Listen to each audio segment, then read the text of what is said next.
Jan of Soltar Solutions, and I'm here today on Focus Forward with a very good friend of mine. I would like you to help me welcome Howard Barefoot. Hi. Hi. So nice to have you, Howard. Good to see you again. It's been so long. Thank you. I always have fun with you.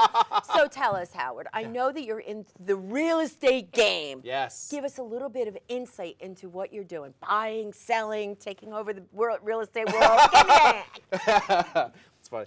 So I help people, of course, buy or sell homes. So I work with investors. I work with empty nesters that are wanting to downsize. I work with first-time home buyers. Those are the core what I do. So when I think of a real estate agent, I don't think of somebody as fun and creative and dynamic as you. I think of somebody who's like, let's sell the house, no, let's buy the house.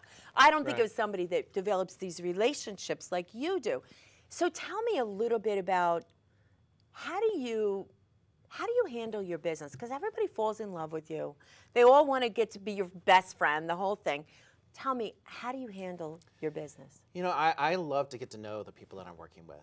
I love also, instead of helping them find, if they're looking for a home, instead of finding the perfect home, I really want them to experience it. And I want to be part of that experience. So I take that journey with them. I get to know them. I get to really understand what they're looking for. But then in the process, I help them envision when they're in a home, what it could be like to be there, to have that as their home. You know, and it's really just becoming part of their family, part of that transition for them. And we bond. So I've got clients that call me constantly, and they're like, I feel like you're one of my friends. Yes. You're part of my family. So and I check in on them regularly and see how they're doing, and I've really built some great rapport with the people I work with. Well, that's wonderful. Yeah. Yeah, I know how you are. It's yeah, it's got to be really fun to work with you, and I will be working with you when I'm ready to. Yes. You know, but when I'm looking at selling my house, honestly, I'm having this like little emotional issue, Right? Because it feels to me like I'm leaving one part of my life to start another one. Do you see that people are experiencing that? Yeah, it's a very emotional thing. So, you know, people want to get the best price for the home. That's always the case, and everyone always says, I can get you the best price. You know, I'll market your home, I'll close it for you. But what people sometimes disconnect with is that it's really an emotional transition. They forget that it's a very personal thing. So you've got to really work with your sellers, and I do it with my sellers, and really get to know them, get to understand the transition, help them with that transition. And as I said earlier, just become part of that transition so that it's smoother. And I manage the whole process for them so they don't have to worry about it, which means that emotional transition, they can focus on that and the change versus having to worry about all the details that I handle for them. You know, I thought it was just me because the last time I moved and I sold my house, I had this image of all the parties and all the, you know, my son there and this and that. And now I have a very good friend that's selling a house, and she's like, my children grew up in this house. We had the dog. We had this. We've done all these improvements. I look at my house. I think, yeah, I'd like to get a good price for my house, but I really want to know that someone is going to take care of this house. I practically gutted the whole house and rebuilt it. I want to know that this house is going to be in good hands. Am I unusual? No.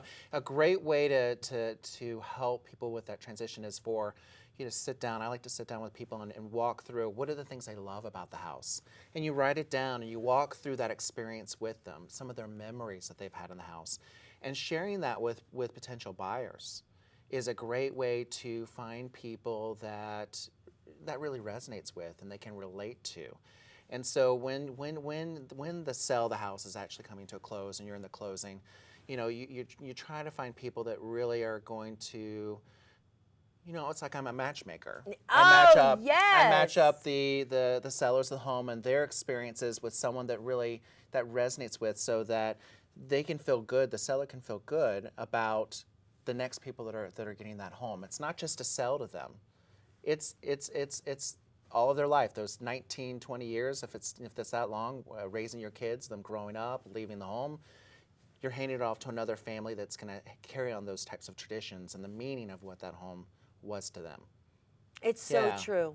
It's so true.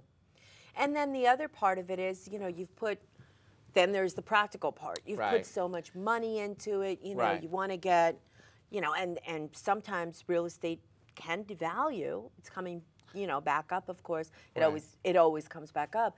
But, there's the part where you've put all this money in and you say to yourself, well, I really do want to get a good price. So Right.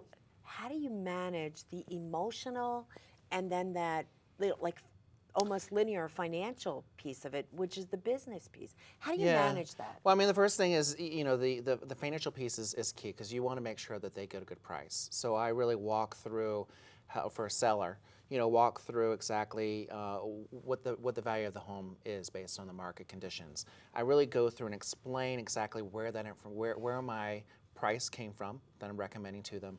I go through all the financial pieces to have them understand the things that you need to do to get ready to sell the home, the things they need to do, and help creating those task lists of what they need to do to really position it.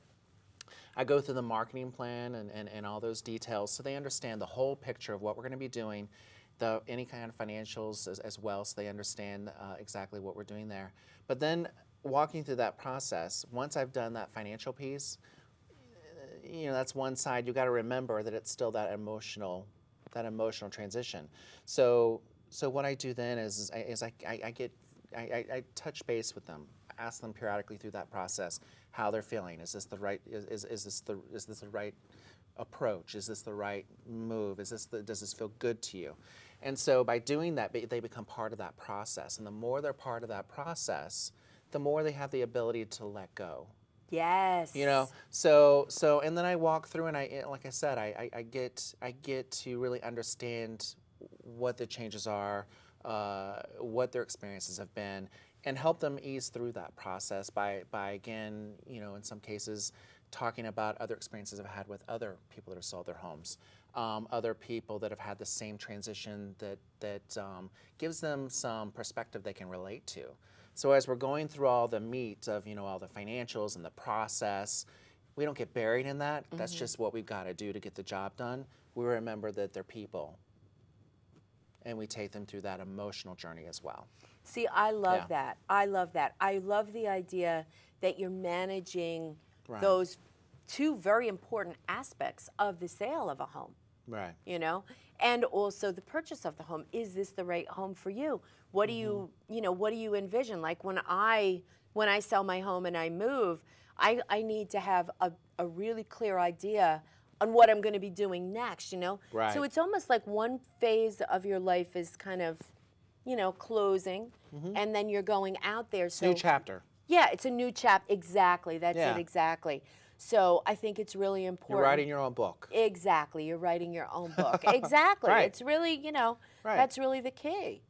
And then, with a buyer, how do you help a buyer choose the right home, or do you not help them choose? No, Maybe they choose it. No, I do. It comes down to really first understanding what they're looking for. So you really profile, and list out some of the things they're looking for, and then you help them prioritize that as well.